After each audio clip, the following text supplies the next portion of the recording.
A while back, I got a call from a friend of mine named Tom. He told me he was running across the country and asked me if I wanted to join him, along with 6 other folks he was mentoring at the time for the next leg of the trip. Basically, we'd meet in San Antonio, Texas, hop on an RV, and run over 500 miles to the next checkpoint in Louisiana. So, not really knowing what waited ahead, I hopped on a plane, headed out on a journey that would ultimately become one of the most important experiences of my life. We are waiting on Tom and Eddie at the airport. Ben, Jonathan, RV's wrapped up. Nate, Justin, y'all ready to run? We're ready. This is our log. We're gonna do name, time in, mile out. So we should do that. And we're gonna do our rotation on that whiteboard right there. One team, so that's a weight. So I run, I come in after an hour, I drive for an hour. After being introduced to the gang, we mapped out our course, figured out a running order, and headed to the starting point, which is exactly where Tom ended his previous leg a few months back. Essentially, we'd be running 6 miles at a time with a few hours of rest for each runner in between. This was our first mile, which we all ran together to kick things off. 10:49 on the first mile. Woo! I've done a lot of running in my life, but nothing like this. I couldn't wait to see what the road ahead had in store. Nothing brings people closer together than a common mission. I guess, other than 8 people on a common mission in a small RV, because we sure learned a lot about each other. They even invited me to sit in on their 12-step meetings. Incredible people. See, everyone has mountains to climb and dragons to slay in their life, but as we sat there winding our way through Texas back roads, we all shared the same 500. You're up. What's up? Why are you doing a 500-mile relay across the state of Texas? Because I've lost my mind.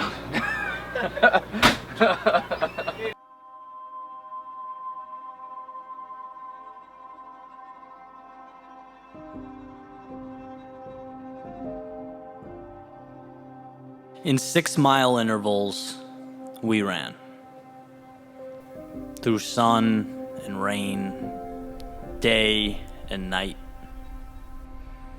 We ran through mountains, desert, national forests, freeways, small towns, farms. And step by step, the very thing that seemed so monumental starting out was being broken down right before our eyes. Little by little, one leg at a time. How did you say the name? Brenham. And then we're gonna go through Nova Soda, and then Anderson and Richards. We improvised where we needed to, cementing in our subconscious that the elements were merely details. Just Ben What's up? and Tom, happily driving in the rain. Running in the rain, Eddie. When you focus solely on what's in front of you, it becomes possible to break the extraordinary down into very ordinary pieces. And that's what we were doing. Now, I'm a distance runner. This is right up my alley, but some of these guys hadn't previously done much distance running at all. But every time they were up, they got out there and they ran. And like a smooth operating machine, we began to disassemble the obstacle in front of us. We even stopped to refuel occasionally because, gotta keep those carbs coming in. And bonus points for push-ups. At this point, we're about 70 miles away. We can practically feel the finish line.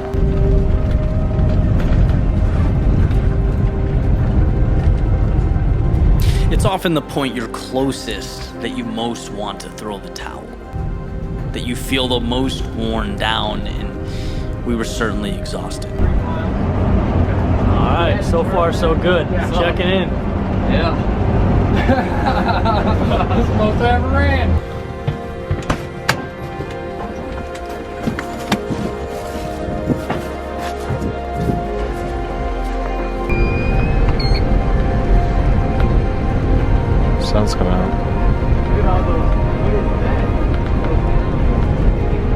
We're at 1.6.